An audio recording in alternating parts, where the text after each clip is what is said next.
Antes de sumergirnos en el contenido profundo de la República, es absolutamente esencial comprender quién fue Platón, en qué mundo vivió y qué experiencias formaron su pensamiento.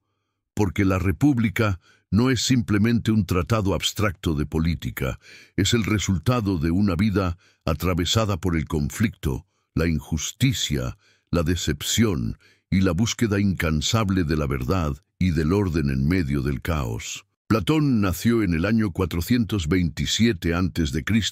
en la ciudad de Atenas, la cuna de la democracia y uno de los centros culturales, filosóficos y políticos más influyentes de toda la antigüedad. Sin embargo, la Atenas que vio nacer a Platón no era una ciudad en equilibrio. Era un lugar lleno de tensiones, sacudido por guerras constantes, luchas internas por el poder y una profunda inestabilidad moral y política. Durante la juventud de Platón, la ciudad estaba envuelta en un conflicto prolongado y destructivo conocido como la Guerra del Peloponeso, una lucha entre dos potencias de la antigua Grecia, Atenas y Esparta. Esta guerra no solamente arrasó militarmente a ambas partes, sino que desgastó la vida cívica, la economía y la confianza en las instituciones democráticas. Las tensiones sociales, los abusos de poder y la corrupción política se volvieron moneda corriente. Este entorno inestable fue fundamental para forjar la perspectiva crítica de Platón. Desde muy joven vio cómo la democracia podía degenerar en demagogia, cómo los líderes buscaban el aplauso antes que la verdad, y cómo las decisiones colectivas podían ser guiadas más por la emoción que por la sabiduría. Fue testigo de cómo la opinión reemplazaba al conocimiento y de cómo las pasiones del pueblo podían destruir incluso a los hombres más sabios. En medio de esa Atenas convulsionada surgió la figura de Sócrates, un hombre que no escribió una sola línea, pero que revolucionó el pensamiento humano.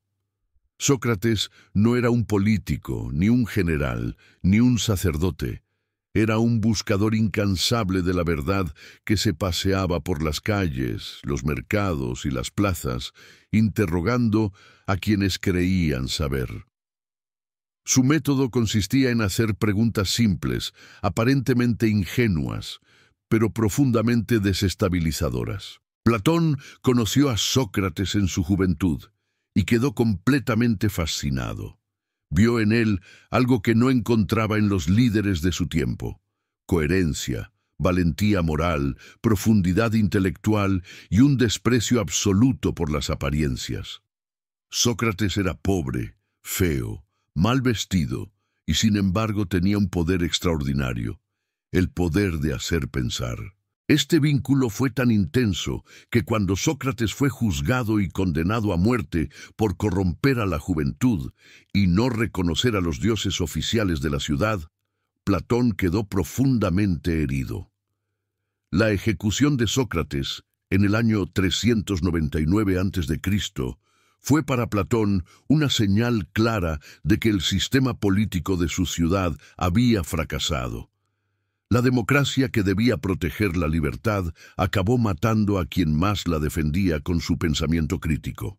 Platón provenía de una familia aristocrática con conexiones directas al poder. Varios de sus parientes cercanos participaron en gobiernos, incluyendo el régimen de los 30 tiranos, una dictadura breve pero sangrienta que se instauró tras la caída de Atenas. Al principio, Platón no descartaba participar en la política activa. Soñaba con una carrera pública, creyendo que podría cambiar las cosas desde dentro. Pero lo que vio lo decepcionó profundamente.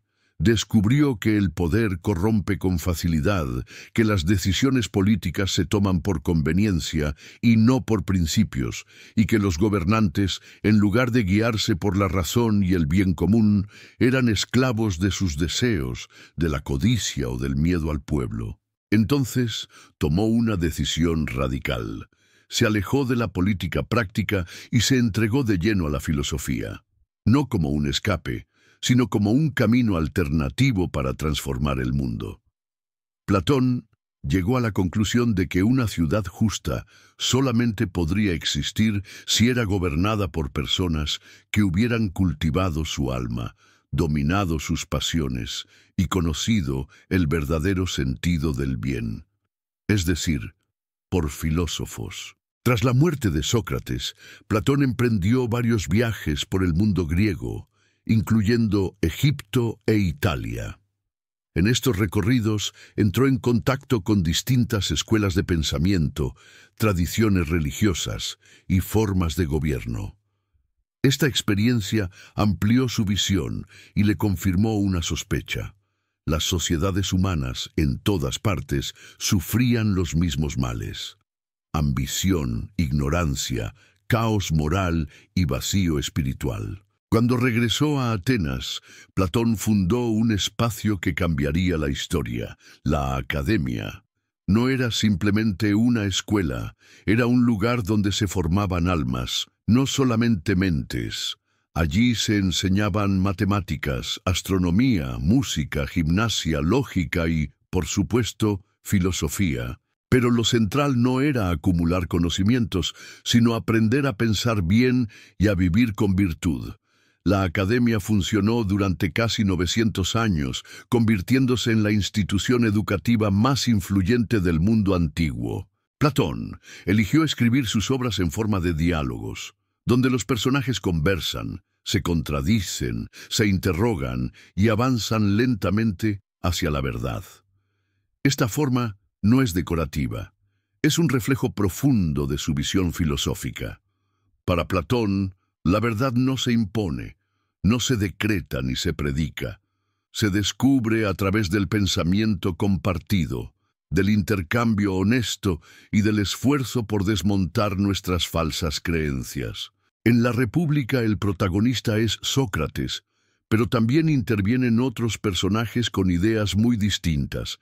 Platón no escribe un tratado cerrado, sino un camino abierto. El lector no es un espectador pasivo, es un participante activo en la búsqueda. Se le obliga a dudar, a repensar sus ideas, a cuestionar lo que cree saber. Es en este contexto que nace La República, una obra que no se puede reducir a la política. Es una visión total del ser humano, de la sociedad, del conocimiento, de la educación y del alma. Fue escrita alrededor del año 380 a.C., y desde entonces no ha dejado de interpelar a generaciones enteras. En ella, Platón nos invita a imaginar cómo sería una ciudad verdaderamente justa.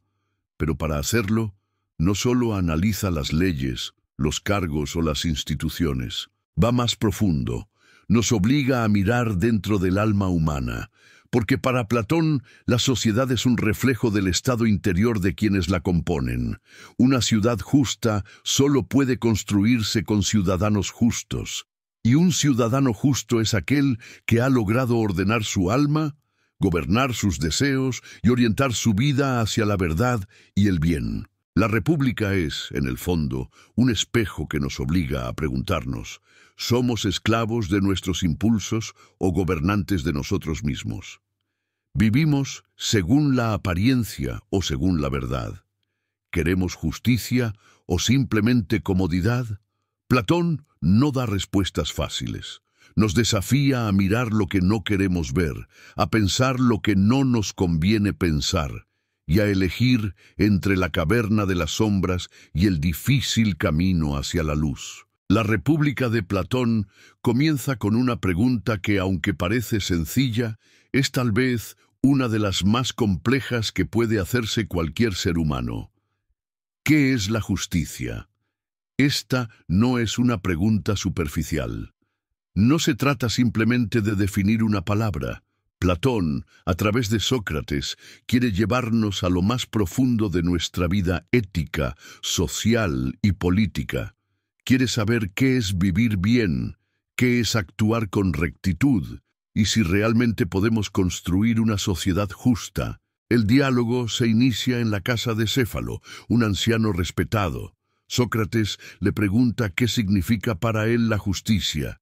Céfalo, desde su experiencia, responde que la justicia es decir la verdad y devolver lo que uno debe.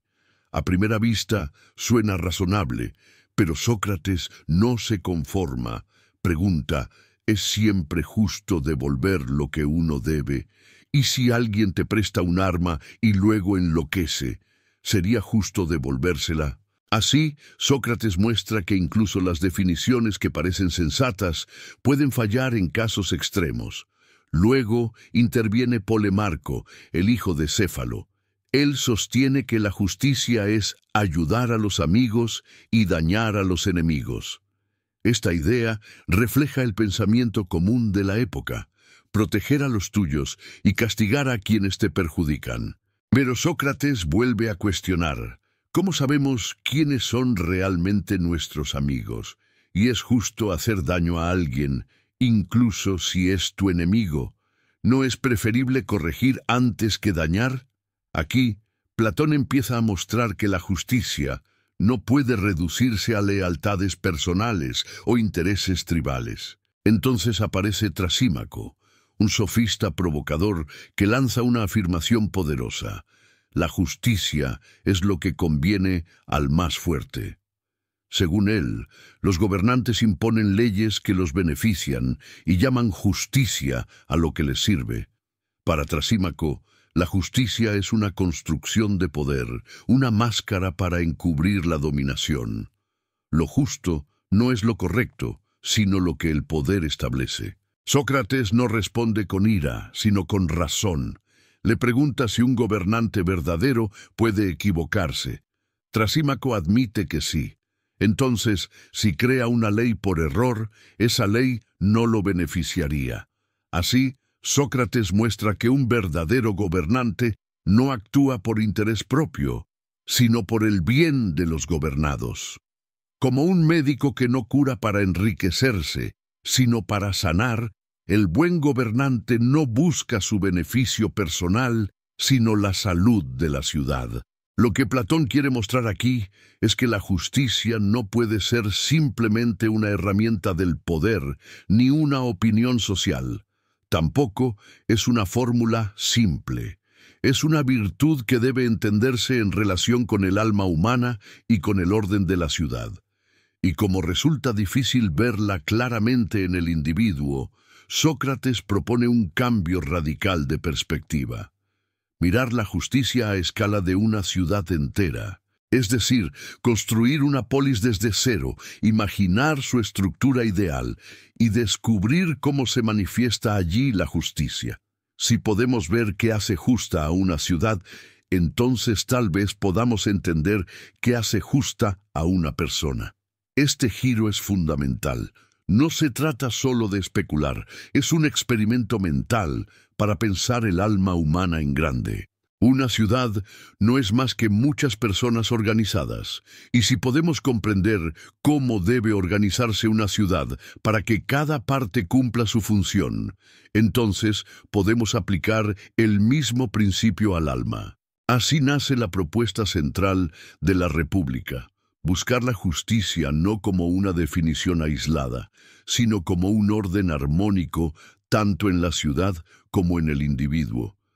Y a partir de este momento, el diálogo se convierte en una exploración filosófica a gran escala sobre política, educación, virtud, poder y verdad. Después de cuestionar todas las definiciones comunes de justicia, Sócrates propone un enfoque distinto. En lugar de buscar la justicia en el individuo, la observará primero en una ciudad. ¿Por qué? Porque una ciudad es como un ser humano multiplicado. Si entendemos cómo se organiza una ciudad justa, tal vez podamos comprender cómo se organiza un alma justa. Es una estrategia pedagógica que Platón utiliza para hacer visible lo invisible. Ver en lo grande lo que es difícil ver en lo pequeño. Sócrates parte de una idea básica: nadie puede hacerlo todo por sí mismo. Las personas tienen diferentes capacidades, habilidades y temperamentos. Por lo tanto, es natural que en una ciudad existan divisiones del trabajo, donde cada uno realice la tarea para la que está mejor capacitado.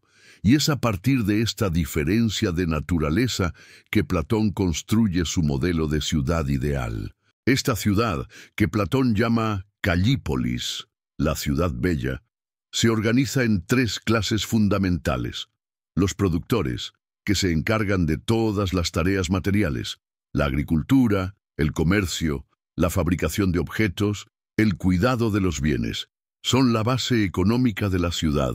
Su virtud principal es la moderación. Los guardianes auxiliares, que son los soldados y defensores de la ciudad, protegen contra amenazas externas e internas. Son valientes, fuertes y obedientes a los gobernantes. Su virtud principal es el coraje. Los gobernantes o guardianes completos, que son los más sabios y los más formados, son filósofos que entienden el bien y el orden de la ciudad. Su virtud esencial es la sabiduría. Cada clase tiene una función específica y no debe mezclarse con las demás. Para Platón, la justicia consiste precisamente en eso, que cada clase haga lo que le corresponde y no interfiera en la función de las otras. Si los productores intentan gobernar, si los soldados buscan enriquecerse o si los sabios abandonan su papel, la ciudad se desordena y se corrompe. Si hasta aquí estás disfrutando este viaje por el pensamiento de Platón, te invito a que te suscribas al canal Read, Look, Aprende. Aquí exploramos las ideas más profundas de la historia de la humanidad, explicadas con claridad y sin atajos. Si algo de lo que estás escuchando te hace pensar, cuestionar o ver el mundo de otra forma, este canal es para ti. Ahora continuemos por este recorrido, porque aún falta lo más espectacular. El principio de especialización y armonía. Esta idea se conoce como el principio de especialización. Cada individuo debe cumplir su rol natural. No se trata de una discriminación arbitraria, sino de un respeto profundo por la diversidad de naturalezas. La justicia, entonces, no es simplemente obedecer leyes, sino vivir en armonía con la estructura natural de la ciudad. Platón insiste en que esta división no es estática por herencia, sino por formación y evaluación rigurosa. Todos los niños, al inicio, son educados juntos, y solo a través del tiempo y la observación de sus inclinaciones se determina a qué clase pertenece cada uno. Esta es una diferencia clave con las castas rígidas. Lo que determina la clase no es el nacimiento, sino la naturaleza interior y la capacidad de cada alma. Uno de los aspectos más controvertidos de la República es la propuesta de eliminar la propiedad privada y la familia individual entre los guardianes. Platón argumenta que estos deben tener un fuerte sentido de comunidad. Si un guardián acumula riquezas o protege intereses familiares, dejará de servir al bien común. Por eso, deben vivir en comunidad, sin posesiones privadas, sin esposas exclusivas, ni hijos conocidos como propios. Así se evita la corrupción, la codicia y el egoísmo dentro de la clase que debe proteger y gobernar. Aunque esta idea puede parecer extrema, el propósito es claro: crear una clase gobernante incorruptible, guiada únicamente por el bien de la ciudad y no por intereses personales. La justicia como equilibrio social. En este diseño, la justicia aparece como una armonía funcional. No es una norma impuesta desde fuera, sino un estado de equilibrio interno. Cada parte hace lo suyo y respeta el rol de las otras. Así como en un cuerpo humano el corazón, los pulmones y el cerebro cumplen funciones distintas pero complementarias, una ciudad sana es aquella donde sus partes están en equilibrio. La justicia, entonces, no es simplemente castigar al injusto o premiar al justo, es lograr que la estructura interna de la ciudad, y por analogía, la del alma humana, funcione con orden, estabilidad y propósito. Por eso, Platón ve la justicia más como salud que como ley. Una ciudad justa es como un cuerpo sano. Cada órgano cumple su función sin interferir ni dominar a los demás. Este es el fundamento de toda la teoría política de Platón. No busca diseñar un sistema ideal desde la abstracción, sino desde una visión profunda del ser humano. Si entendemos cómo funciona nuestra alma, podemos entender cómo debe organizarse la sociedad. Y viceversa, justicia no es solo una palabra, es una forma de vida, un orden interior que se proyecta hacia el mundo. En este punto de la República, Platón introduce una de sus ideas más provocadoras: el filósofo debe gobernar. Y no se refiere a cualquier persona que disfrute de la filosofía, sino a quien ha entrenado su mente y alma para buscar la verdad más allá de las apariencias. ¿Por qué el filósofo? Porque no busca el poder por ambición, busca el bien y solo gobierna por deber. Platón argumenta que los reyes sin filosofía son peligrosos y que los filósofos sin poder viven inútilmente. Por eso propone unir ambos mundos, que los sabios gobiernen o que los gobernantes se vuelvan sabios. Para formar a estos futuros líderes, la educación es fundamental. Platón no habla solo de aprender matemáticas o música, sino de educar el alma. La formación ideal incluye gimnasia para el cuerpo, arte para el carácter y finalmente filosofía para la mente. El camino del conocimiento, según Platón, va desde lo más bajo, las opiniones, hasta lo más alto, el conocimiento puro del bien. Esta idea se resume en una famosa alegoría que Platón desarrollará luego, el mito de la caverna. Pero incluso antes de llegar a esa imagen, ya deja claro que la mayoría vive engañada por las apariencias y que solo unos pocos se atreven a salir hacia la luz. El verdadero líder, por tanto, es el que ha salido de la oscuridad, ha visto el bien y regresa no por deseo, sino por justicia, a gobernar a quienes aún están en la sombra. La igualdad radical, la comunidad y el alma dividida. Platón ahora da un paso más allá en su visión de la polis perfecta y presenta ideas que, incluso hoy, pueden parecer radicales. Una de ellas es la comunidad de mujeres, hijos y bienes, al menos entre la clase de los guardianes y gobernantes. ¿Por qué? Porque Platón creía que la unidad de la ciudad solo se lograría si no existían conflictos de interés privados dentro de las clases responsables del bien común. En esta polis ideal, las mujeres también pueden ser guardianas y gobernantes siempre que reciban la misma educación. Para Platón, el alma no tiene género. Lo que importa es la capacidad racional y moral del individuo. Esta es una de las propuestas más adelantadas a su tiempo, ya que reconoce que las mujeres pueden desarrollar virtudes idénticas a las de los hombres si se les ofrece la misma formación. Además, Platón propone que los hijos no pertenezcan a sus padres biológicos, sino a la comunidad. La crianza sería colectiva y los niños no sabrían quiénes son sus padres. Esta idea está diseñada para eliminar el egoísmo familiar y fortalecer el sentido de deber hacia la polis, no hacia la sangre. En este punto del diálogo, Sócrates también profundiza en la naturaleza del alma humana, dividiéndola en tres partes. La parte racional, que busca la verdad y debe gobernar. La parte irascible, que lucha, protege, siente orgullo y valor. La parte apetitiva, que desea placeres físicos, comida, dinero y satisfacción. Una ciudad justa es aquella en la que estas tres partes del alma están en armonía. La razón debe mandar, el valor debe obedecer y apoyar, y el deseo debe seguir el orden establecido. Esta estructura del alma es reflejo directo de la estructura social que Platón propone. Gobernantes, razón, guardianes, valor, y productores, deseo. Por lo tanto, para Platón, la justicia no es simplemente dar a cada quien lo suyo, sino lograr el equilibrio interior y exterior. en el alma del individuo y en la organización de la ciudad.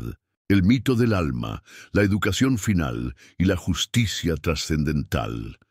En el tramo final de la República, Platón introduce uno de los relatos más enigmáticos y conmovedores del pensamiento antiguo, el mito de A través de este mito, Platón lleva su filosofía más allá de la política, más allá de la ciudad ideal, y entra en el terreno de la metafísica del alma y la reencarnación. Era un soldado que murió en batalla, pero cuya alma no se descompuso. Al cabo de 12 días, volvió a la vida con un relato impresionante. Dijo haber viajado al más allá, donde las almas eran juzgadas. Las que habían vivido con justicia eran recompensadas. Las que vivieron injustamente castigadas. Después de un período determinado, todas las almas volvían a escoger una nueva vida, reencarnándose, pero la elección dependía de lo que habían aprendido en vidas anteriores. Algunas escogían el poder, otras la tiranía, algunas la vida de un animal, otras la de un filósofo. Todo dependía del grado de sabiduría que habían alcanzado. Este relato muestra una idea crucial en Platón. La justicia no es solo una obligación social, sino una necesidad para el alma misma. El alma justa no solo vive bien en esta vida, sino que asegura su bienestar eterno. La filosofía, por tanto, no es una herramienta política, sino una preparación para la muerte. Y el gobierno del sabio no es solo un medio para organizar una sociedad, sino una forma de elevar el alma hacia su destino último. En este punto, el círculo se cierra. La ciudad ideal es una imagen del alma ideal. La justicia exterior refleja la justicia interior.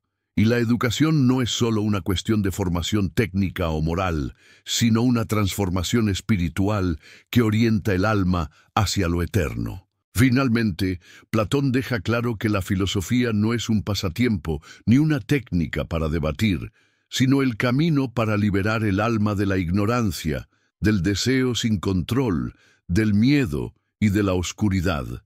Es el medio para ver la verdad y vivir conforme a ella. Queridos amigos, hemos llegado al final de este viaje por la República de Platón.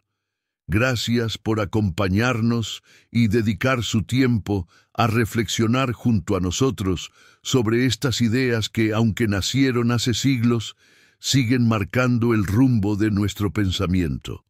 Recuerden que su participación es fundamental. Suscríbanse al canal para no perderse ninguno de nuestros contenidos y únanse a esta comunidad de buscadores del conocimiento.